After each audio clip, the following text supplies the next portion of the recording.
Alright, so we're gonna watch the trailer for Tears of the Kingdom. Alright, so start a new screen recording. 3, 2, 1. Alright. Let's get right into it. Alright, everyone shut up.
The animation isn't too bad.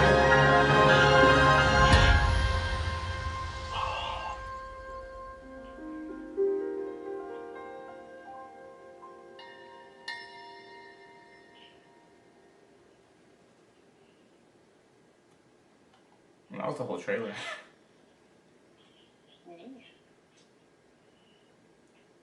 May 12th, 2023. There you have it.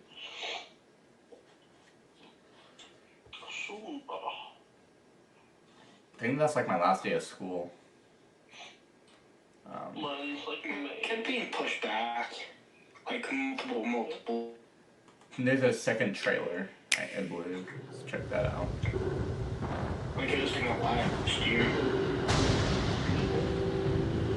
find that you need something.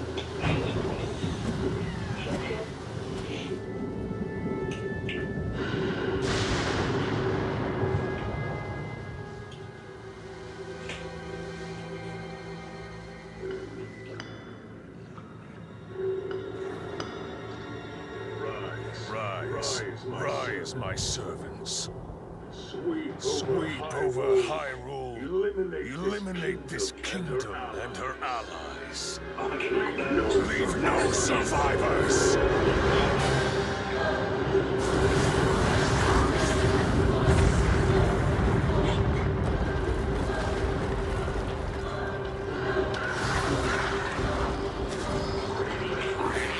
Intense.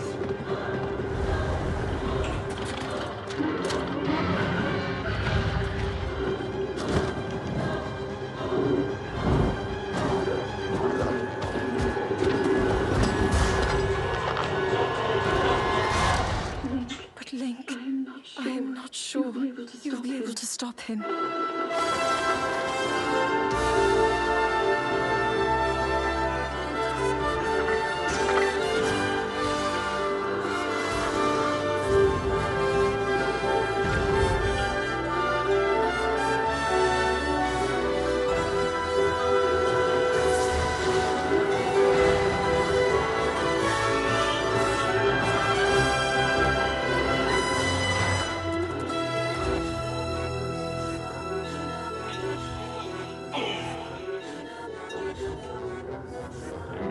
That like kind of adds more to the thing.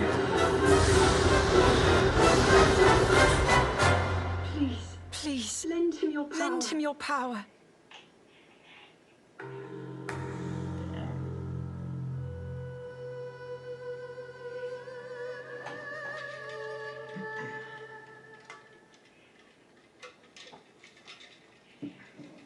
Here goes the trailer. Look at that second trailer. Let's look at the comments. Alright, so Thunder Bro says the fact that we all basically create our own vehicles by abusing the first game's physics is not in some fashion a legit feature in the sequel is actually making me cry. That's the thing though, these people have been playing since Ocarina. Probably further past Ocarina. Ethan Matthews, the fuck? Ethan Matthews says, it doesn't matter how many times I hear a new version of Zelda as a lullaby, it will always hit me in the feels. Okay, it's Matthews with it's Matthews with 2 T's, not 1 T, so we're good. Every legend is Zelda fan, even if you started playing this, everyone is dreading the day that it's gonna end. Yeah. It's gonna be Like, sad day. Yeah, where it stop. Like, it better be a really good ending. It better be. I will fly down to Japan or China, wherever he is, and beat him up until he agrees to make another game. You just force him to make another game. You're like, no, my game's been 10 years to play another one. You want what he's saying? Make the goddamn game. Alright, but Zach Robinson says Zach Robinson says, honestly, the 5-year wait has only made me more excited for more Zelda. I know that the Zelda team are the most talented and creative teams on the face of the planet, and giving them that much time can lead to amazing, groundbreaking games. Can't wait. Okay, Stephen Warren says, something I noticed that is making me super excited is that in the gameplay, Link is wearing a cape, and yet it doesn't phase through his shield. There are multiple shots where wind is blowing against the cape, but it's flapping against the back of the shield. This always bugged me to no end in Breath of the Wild, where his clothes would just phase through his equipment. Even though it's a minor thing, I'm glad they added that feature. 158. This shot of Ganondorf looking directly at Link, all bent over backwards while his malice leaves his body, gives me the shivers. Y'all, so Captain Obvious says, y'all, it's 2 weeks since the release of this trailer. Today is the 28th of February, and I still watch this trailer daily. The soundtrack, I can't wait for this game. Yes, sir. CZ's World says, this trailer goes insane. I think I like the Ganon voice a lot. I like the dark Hyrule, the new enemies and abilities. Got goosebumps when I saw Link and Epona. It reminded me of seeing Link in the Twilight Princess reveal. May 12th, here we come. Hunter? Just put it up. Oh god, Breath of the Wild came out in 2017. Yeah. Yeah. Like, forever ago. Color Rock says this might top Breath of the Wild, so hyped for 2017 it. was forever ago, but Breath of the Wild still like came out like last year. Yep. This is what happened. Because Tears of the Kingdom was teased like right after they released Breath of the Wild in 2017. Like they were thinking it was gonna come out in 2019. Damn. It got pushed back to 2023. But when this one came out in 2017, my brain was like, that's not true. No, I refuse to believe it. Prince T-Bug says, you can just tell by the trailer that this game is going to be a perfect example of developers seeing how their players play and not only validating it, but taking inspiration and making whole canon mechanics. Yeah.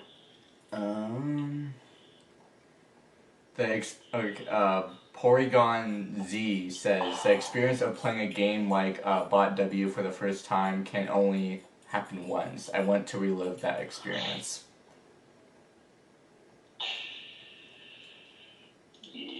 Beast Trigger _73 says, Zelda never misses. That's an interesting username. Beast Trigger _73. Never heard that before. It's like the opposite of cheeseburger. No. Yeah. Oh yeah, it is. Almost. Almost, yeah. You are a beast sugar. McGool111093 says, Zelda is the only game I will make sure I make time to play on my busy schedule. When I play, it's like I'm a kid again, playing the old games. Beautiful feeling. Yes.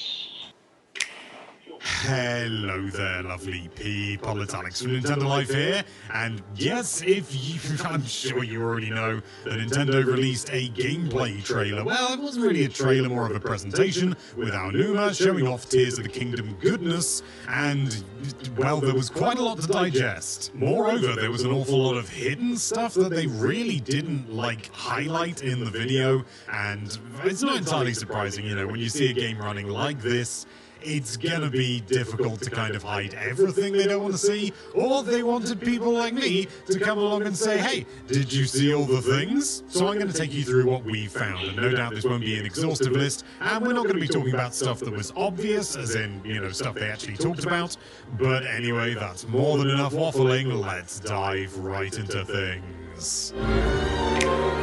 So starting right away from the very first screenshot we see, up on the D-pad is now a food or ingredient shortcut. They don't use it, so we can't be sure, but it seems to be distinct from Fuse, considering that comes up later, and is assigned to the L button. The minimap also now shows coordinates, including longitude, latitude, and altitude, because we're going to be going up an awful lot, and that's kind of useful.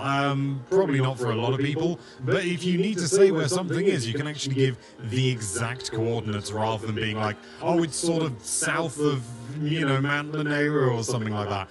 It's useful. We can also see puffs of smoke coming from presumably a campfire. Now, we could see this in Breath of the Wild as well, but it was nowhere near as distinct as this. It's a lot clearer. We can also see what appears to be maybe some different constructs over here on the right. It's not clear because, YouTube likes to compress, and it really likes to compress. Well, it really liked to compress Breath of the Wild, and Tears of the Kingdom is no different. This video is a bit of a blur fest. Oh, and here, this bit's great. Okay, we can see a Korok. This is, as far as I'm aware, the first confirmation, unless I'm being a very forgetful sausage, of Koroks being in the game. But this isn't standard. This is a Korok with a big old backpack on his back. He seems to be struggling to get up, and he needs to find his friend. But hey, look, Korok. Adorable. When we get up here, we can see that Naydra is here. It looks very much like Naydra anyway.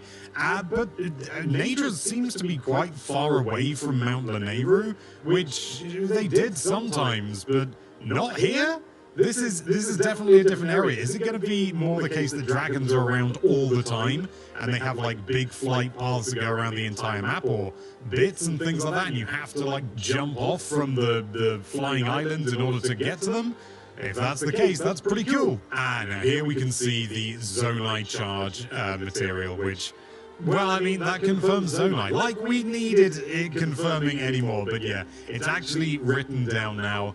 Yep, baby, it's Zonai. We can also see a new mushroom here, and this comes up in various points throughout the rest of the presentation, but this is the first time we see it. Nice. And this is one of those instances, but on this screen you can see that Amber has a new design. It looks much more like an arrowhead. It was very sort of rounded in Breath of the Wild, and now it's all pointed as though to sort of say, hey, it can be used to murder. We also get to see Korok fronds, which are distinct from leaves, because Korok leaves were a weapon in Breath of the Wild, and this is a material, so it's got a different name, which also kind of suggests that Korok leaves are also going to be in the game, which is pretty cool, and considering the Fuse system, that could be fun. Unfortunately, they attach it, but they don't actually fire it, so we don't know what this is going to do. Sad face. We can also see a new onion or garlic-like ingredient stroke material. No doubt this is going to be something you can use in cooking, if indeed cooking is still in the game. I imagine it is. Also, it looks like you can put meat on an arrow. I can only imagine that would be for luring and bait for animals or enemies. It's kind of funny to stick meat to an arrow. This is more of a continued confirmation. Link does not have the Sheikah Slate here. It would usually be there where those sort of droplet things are, but it isn't. It isn't there. Maybe Link doesn't have the Sheikah Slate anymore at all. Maybe Zelda does. Up here we can also see another dragon. It could well be Naja again. It looks most like Naja. Maybe it's a new dragon. That is a stretch. We can also see a sort of a white-green ball material here. At first I thought this was the Zonai Charge, but it's not. It's got a very different icon, and something else to the right of it as well, which is so indistinct I didn't even write it in my notes. It's mini-map time, and we've got a shrine-like marker on the mini-map here, but it definitely is not the standard shrine marker, so maybe some sort of replacement? We don't know. We can see a sort of a minecart track here, and we'll see some more of those later on as well. I just wanted to highlight, hey, we've seen these before in trailers, and we're seeing some more of them. Ooh. We've also got a load of cave icons on the minimap. Some are ticked, some aren't, and that sort of suggests that maybe there are going to be like distinct little caves that you can go into, and they act as almost like mini shrines or something, and, or, you know, maybe a bit like, I suppose, a chest that you can kind of explore. That sounds ridiculous, but I mean in terms of like a mini-map icon. We can also see a battery icon, and I couldn't tell you what this is. Maybe recharging something. We see it on the Ultra Hand stuff, that the items, various items have like a charge in them. Maybe they can be recharged there. Who knows? And when we get across the other side of the river, we can actually see another construct. This is a ranger construct, and because it's got its name above the thing rather than a health bar, that's pretty clear that it's friendly, and also it doesn't attack you, another good indicator. We can also see a pot icon on the mini-map, and that's really not clear what that could be. Maybe some sort of shop or something. It's also possible that it's been put down by the user, like, you know, like the little markers that you could get in Breath of the Wild. But that, I don't know, I don't know why they would do that and then leave it in there when they could so easily remove it. Could be a mistake. These things happen. But either way, pot icon. Look at it. Not only that, but we also have an indistinct teal icon, which is just a blob.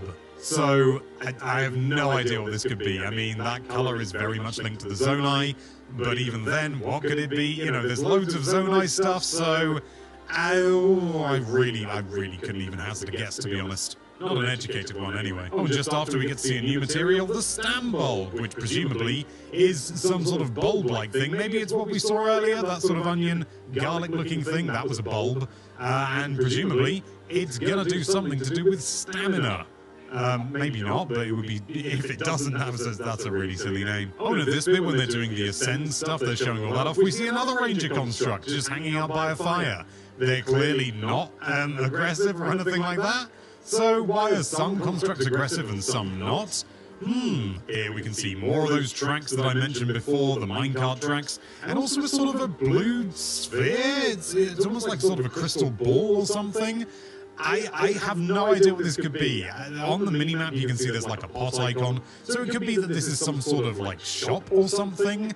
But that seems like maybe a bit of a stretch. It could be anything, frankly. And finally, as they're falling from the Sky Islands and they're falling all the way down, you can see a moment where the map changes and it becomes unpopulated. So they've got the map for at the top, you know, like essentially getting a Sheikah Tower or whatever the equivalent will be in this game for the upper level, the Sky Islands, but not for the ground level, showing that they are distinct. And extrapolating from that, and this is merely an extrapolation, I'm assuming that when you look at the map from the map menu, you're going to get two layers. You're going to get the Sky Islands, and you're going to get the standard, like, ground level map as well, and you can flick between the two, which is good, because I wouldn't want a 3D map. Those things are hard to pass. And there you have it. Those are all the distinct things that we found that they didn't talk about in that lovely Tears of the Kingdom presentation. There was some other things, you know, blurry things off in the distance and things like that, but we wanted to stick to distinct stuff, so if you've got any ideas for some of the stuff that we didn't mention, or indeed you've seen something that we didn't even see with our eyes, let us know with a comment down below.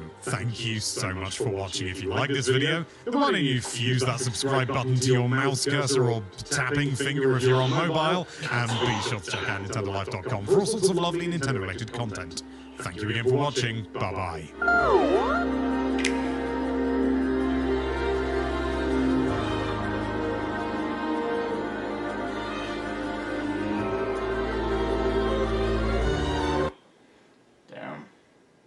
There that goes.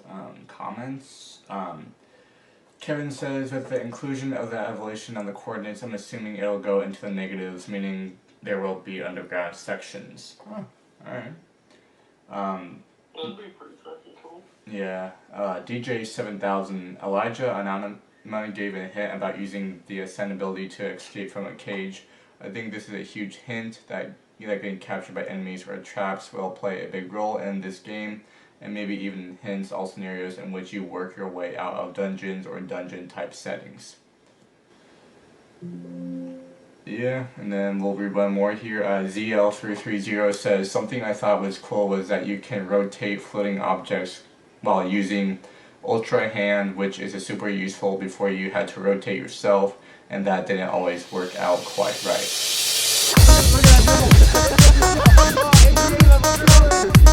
You did it.